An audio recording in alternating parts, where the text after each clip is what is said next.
আসসালামু আলাইকুম। রিয়াজ টেক টিউবে আপনাদেরকে স্বাগত। আজকে আমরা দেখব আইফোনে কিভাবে আমরা অ্যাপেল আইডি চেঞ্জ করতে পারি। অ্যাপেল আইডি চেঞ্জ করার জন্য আমরা এখান থেকে সেটিংসে চলে যাব। আমরা এখানে দেখতে পাচ্ছি এখানে আমাদের একটি অ্যাপেল আইডি লগইন করা আছে। আমরা এখানে ক্লিক করব। এবার আমরা স্ক্রল করে নিচের দিকে চলে যাব। আমরা এখানে দেখতে পাচ্ছি সাইন আউট। আমরা এখানে ক্লিক করব। এবার এখানে আমরা দুইটি অপশন দেখতে পাচ্ছি, erase this iPhone, sign out but don't erase. আমরা যদি ইরেজ দিস আইফোন ক্লিক করি তাহলে আমাদের এই অ্যাকাউন্টটি সাইন আউট হয়ে যাবে। তার সাথে এই অ্যাকাউন্টে যত ফোন নাম্বার, ছবি, ভিডিও আছে তাও ইরেজ হয়ে যাবে, যেগুলি আইক্লাউডে আছে।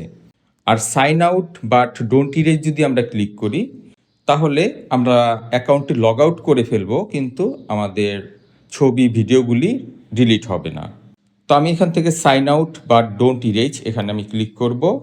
তারপরে এখান থেকে আমরা কন্টিনিউতে ক্লিক করব। তারপরে এখান থেকে আমরা কন্টিনিউ এনিওয়ে এখানে আমরা ক্লিক করব। এরপর আমরা এখান থেকে কন্টিনিউতে ক্লিক করব। পাসওয়ার্ডটি টাইপ করে দিয়ে আমরা এখানে টিক মার্কে ক্লিক করব। আমরা দেখতে পাচ্ছি আমাদের অ্যাকাউন্টটি সাইন আউট হয়ে যাচ্ছে। আমরা দেখতে পাচ্ছি এখানে আমাদের অ্যাকাউন্টটি সাইন আউট হয়ে গেছে। এবার আমরা যেই অ্যাকাউন্টটি লগ ইন করতে চাই সেই অ্যাকাউন্টটি আমরা লগ ইন করবো। তো আমরা এই সেটিংস থেকে অ্যাপেল অ্যাকাউন্টে চলে যাব। তারপরে এখান থেকে আমরা সাইন ইন ম্যানুয়ালি এখানে আমরা ক্লিক করব। এবার এখানে আমরা যেই অ্যাপেল অ্যাকাউন্টটি লগ ইন করতে চাই সেই অ্যাকাউন্টটি টাইপ করে দিব। তারপর আমরা কন্টিনিউতে ক্লিক করব। এবার আমরা পাসওয়ার্ডটি টাইপ করে দিব। তারপর আমরা কন্টিনিউতে ক্লিক করব।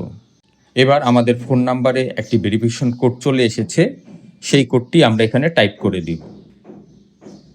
আমরা দেখতে পাচ্ছি আমাদের অ্যাকাউন্টটি লগ ইন হয়ে গেছে। এবার আমরা এখানে আমাদের আইফোনের পাসওয়ার্ডটি টাইপ করে দিব। আমরা দেখতে পাচ্ছি আমাদের অ্যাকাউন্টটি লগ ইন হয়ে গেছে। তো এভাবে আমরা চাইলে খুব সহজেই আমরা অ্যাপেল অ্যাকাউন্টটি চেঞ্জ করে নিতে পারি। আশা করি ভিডিওটি আপনাদের কাছে ভালো লেগেছে। ভিডিওটি ভালো লেগে থাকলে অবশ্যই লাইক, শেয়ার এবং কমেন্ট করবেন এবং আমার এই চ্যানেলটি সাবস্ক্রাইব করবেন। নেক্সট ভিডিও দেখার আমন্ত্রণ রইল। আজ এই পর্যন্তই। খোদা হাফেজ।